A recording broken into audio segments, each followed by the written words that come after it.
మాజీ మంత్రి పెద్దిరెడ్డి పాపాల పుట్ట పగులుతోంది. పుంగనూరు నియోజకవర్గం మంగళంపేటలో అటవీ భూములను ఆక్రమించి 104 ఎకరాల్లో వ్యవసాయ క్షేత్రాన్ని ఏర్పాటు చేసిన తీరును విజిలెన్స్ అధికారులు బయటపెట్టారు. ఆయన భూభాగోతాలపై 7 రకాల ఆధారాలతో సమగ్ర నివేదిక సిద్ధం చేసిన అధికారులు చర్యలు తీసుకోవాలని ప్రభుత్వానికి సిఫార్సు చేశారు. చిత్తూరు జిల్లా పులిచెర్ల మండలం మంగళంపేట రక్షిత అటవీ ప్రాంతంలో మాజీ మంత్రి పెద్దిరెడ్డి రామచంద్రారెడ్డి చేసిన భూ కబ్జాలు ఒక్కొక్కటిగా వెలుగులోకొస్తున్నాయి. జనవరి 29న పెద్దిరెడ్డి అక్రమ సామ్రాజ్యం గుట్టును ఈనాడు, ఈటీవీ ఆధారాలతో సహా వెలుగులోకి తెచ్చాయి. దీనిపై విలేకరుల సమావేశం నిర్వహించిన పెద్దిరెడ్డి ఆ భూములన్నీ తాను కాయకష్టం చేసి చెమటోడ్చి సంపాదించుకున్నవి అన్నట్లుగా అడ్డగోలుగా సమర్థించుకునే ప్రయత్నం చేశారు. ఈ భూభాగోతంపై సమగ్ర విచారణ చేపట్టిన విజిలెన్స్ అధికారులు పెద్దిరెడ్డి భారీగా అటవీ భూముల్ని ఆక్రమించి వ్యవసాయ క్షేత్రాన్ని ఏర్పాటు చేసుకున్నారని నిగ్గు తేల్చారు. 295, 296 సర్వే నంబర్లలో 23.69 ఎకరాల పట్టాభూమి మాత్రమే ఉంటే అటవీ భూమిని ఆక్రమించి 104 ఎకరాల్లో వ్యవసాయ క్షేత్రాన్ని అభివృద్ధి చేసుకున్నారని, దాని చుట్టూ కంచె వేశారని నిర్ధారించారు. పెద్దిరెడ్డి రామచంద్రారెడ్డి, ఆయన కుమారుడు ఎంపీ మిథున్ రెడ్డి ఇతర కుటుంబ సభ్యుల పేరిట వెబ్లాండ్లో 77.54 ఎకరాలు ఎక్కించుకున్నట్లు విజిలెన్స్ బయటపెట్టింది. రాజకీయ పలుకుబడి, అధికార దుర్వినియోగంతో అటవీ భూముల్ని కబ్జా చేసి పెద్దిరెడ్డి అక్రమ సామ్రాజ్యం నిర్మించుకున్నట్లు తేల్చింది. వ్యవసాయ క్షేత్రం వరకు ప్రభుత్వ నిధులతో రోడ్డు వేసుకున్నట్లు ఇటీవల ప్రభుత్వానికి అందజేసిన నివేదికలో పేర్కొంది.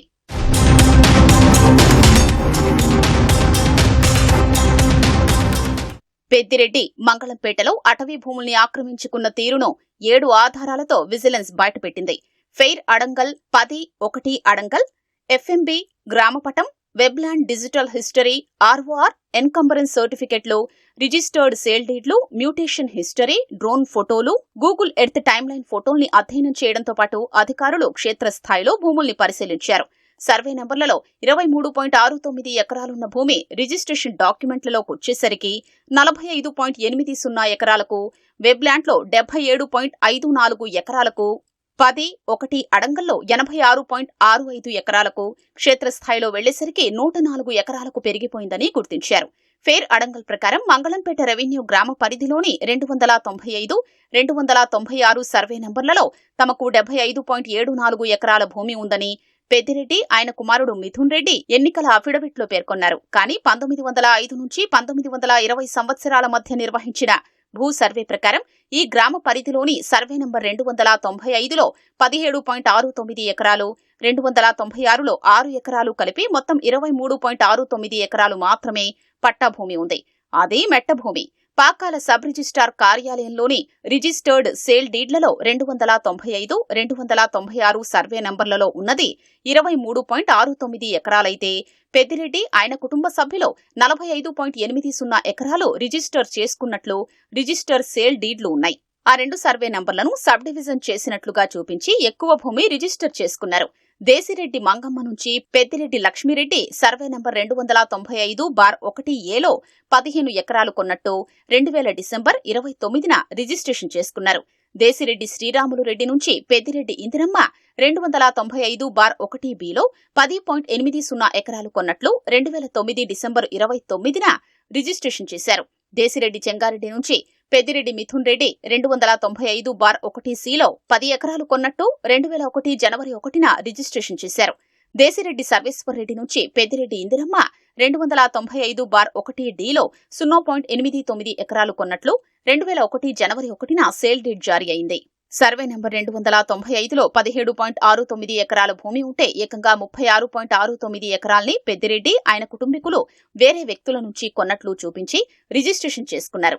అంటే ఆ సర్వే నంబర్లో ఉన్నదానికంటే అదనంగా 19 ఎకరాల రిజిస్ట్రేషన్ జరిగింది. సర్వే నంబర్ 296లో ఉన్నదే 6 ఎకరాలైతే దేశిరెడ్డి సర్వేశ్వరరెడ్డి నుంచి పెద్దిరెడ్డి ఇందిరమ్మ 296/1లో 9.11 ఎకరాలు కొన్నట్లు 2001 జనవరి 1న రిజిస్ట్రేషన్ చేశారు. అక్కడున్న దానికంటే అదనంగా 3.11 ఎకరాల్ని రిజిస్టర్ చేయించుకున్నారు.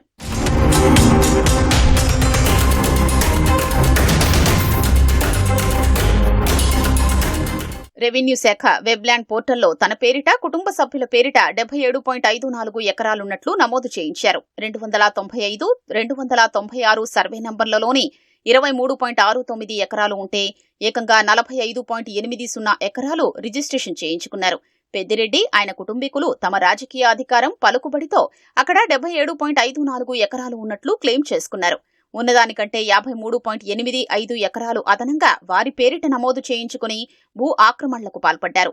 10(1) అడంగల్ ప్రకారం 77.54 ఎకరాలు పెద్దిరెడ్డి ఆయన కుటుంబీకుల ఆధీనంలో ఉన్నట్లు తేలింది. దానిలో 40.91 ఎకరాలు కొనుగోలు చేసినట్లు, మిగతా భూమి అనువంశికం, వారసత్వం, సొంతం అన్న కేటగిరీల్లో చూపించారు. రిజిస్ట్రేషన్ పత్రాల ప్రకారం 45.80 ఎకరాలు కొన్నట్టుగా ఉంది. 10(1) అడంగల్కొచ్చేసరికి 40.9 ఎకరాలు కొన్నట్టుగా ఉంది. మిగతా భూమి అనువంశికంగా వచ్చినట్లు చెప్పారు. మంగళంపేట రెవెన్యూ గ్రామపటం ప్రకారం 295, 296 సర్వే నంబర్లలోని భూమి మంగళంపేట గ్రామానికి ఆగ్నేయంలో సుమారు 3 కిలోమీటర్ల దూరంలో రక్షిత అటవీ ప్రాంతంలో ఉంది. ఆ 2 సర్వే నంబర్లలోని భూమి వేర్వేరు చోట్ల ఉంది. చుట్టూ రక్షిత అటవీ ప్రాంతం, మధ్యలో ఆ భూములున్నాయి. గూగుల్ ఎర్త్ మ్యాప్లు అధికారుల క్షేత్రస్థాయి పర్యటనలో 295, 296 సర్వే నంబర్లలో 23.65 ఎకరాలు ఉంటే పెద్దిరెడ్డి మొత్తం 104 ఎకరాలకు ఇనుప కంచె వేశారు. అటవీ అధికారులు, పంచాయతీ సర్వేయర్తో కలిసి ఆ ప్రాంతాన్ని విజిలెన్స్ బృందం పరిశీలించింది. గూగుల్ ఎర్త్ మ్యాప్లోని కోఆర్డినేట్స్ ద్వారా చూస్తే అది మొత్తం 104 ఎకరాలు ఉన్నట్లు తేలింది. 10(1) అడంగల్ ప్రకారం 86.65 ఎకరాలు ఉన్నట్లు చూపించారు. అంటే ఆ సర్వే నంబర్లలో రికార్డుల ప్రకారం ఉన్న భూమి 23.69 ఎకరాలే. 10(1) అడంగల్లో అదనంగా 62.96 ఎకరాలు క్లెయిమ్ చేస్తున్నారు. ఫెయిర్ అడంగల్ ప్రకారం 2 సర్వే నంబర్లలో మొత్తం భూమి విస్తీర్ణం 23.69 ఎకరాలు మాత్రమే. కానీ కొనుగోలు దస్తావేజుల ప్రకారం 45.80 ఎకరాలుగా చేశారు. 10(1) అడంగల్ లెక్కల్లో 86.65 ఎకరాలుగా ఉంది. కంచె వేసిన మొత్తం భూమి 104 ఎకరాలు. అంటే సర్వే నంబర్లలోని మొత్తం భూమితో పోలిస్తే 86.65 ఎకరాల అటవీ భూమిని ఆక్రమించారు. అక్కడికి వెళ్లి చూస్తే ఎవరి కంటికైనా ఆక్రమణలు స్పష్టంగా కనిపిస్తాయని, ప్రభుత్వ అటవీ భూముల్ని కాపాడాల్సిన రెవెన్యూ, అటవీ శాఖల అధికారులకు ఇవి తెలుసని విజిలెన్స్ నివేదికలో పేర్కొంది. గ్రామ పంచాయతీపై ఒత్తిడి తెచ్చి అటవీ భూమిలో పెద్దిరెడ్డి తారు రోడ్డు వేయించారని 2022 ఆగస్టు 18న జారీ చేసిన గెజిట్ 1195 పరిశీలిస్తే ఇది అర్థమవుతుందని విజిలెన్స్ నివేదికలో ప్రస్తావించింది.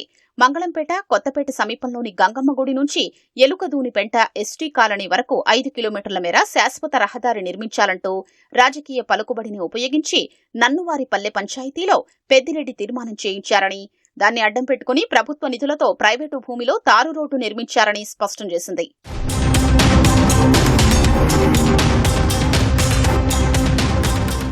అటవీ రెవెన్యూ భూములు ఆక్రమించుకున్న పెద్దిరెడ్డి రామచంద్రారెడ్డి సహా ఆయన కుటుంబీకులపై క్రిమినల్ కేసులు నమోదు చేయాలని విజిలెన్స్ విభాగం ప్రభుత్వానికి సిఫార్సు చేసింది. నేరపూరిత విశ్వాసఘాతుకం కింద జీవిత ఖైదు లేదా 10 ఏళ్ల జైలు శిక్ష, జరిమానా విధించాలని స్పష్టం చేసింది. అంతేకాకుండా పలు సెక్షన్లను సూచించింది. రెవెన్యూ, అటవీ అధికారులతో సంయుక్తంగా సర్వే చేయించి పెద్దిరెడ్డి, ఆయన కుటుంబ సభ్యులు ఎంత మొత్తంలో రెవెన్యూ, అటవీ భూములు ఆక్రమించుకున్నారో నిగ్గు తేల్చారని నివేదికలో తేల్చి చెప్పింది. పెద్దిరెడ్డి కుటుంబం అటవీ భూముల్ని ఆక్రమిస్తున్నా చూస్తూ ఊరుకున్న రెవెన్యూ, అటవీ అధికారులపై క్రమశిక్షణా చర్యలు తీసుకోవాలని పేర్కొంది. కబ్జాకు గురైన భూమిని తిరిగి ప్రభుత్వం స్వాధీనం చేసుకోవాలని స్పష్టం చేసింది.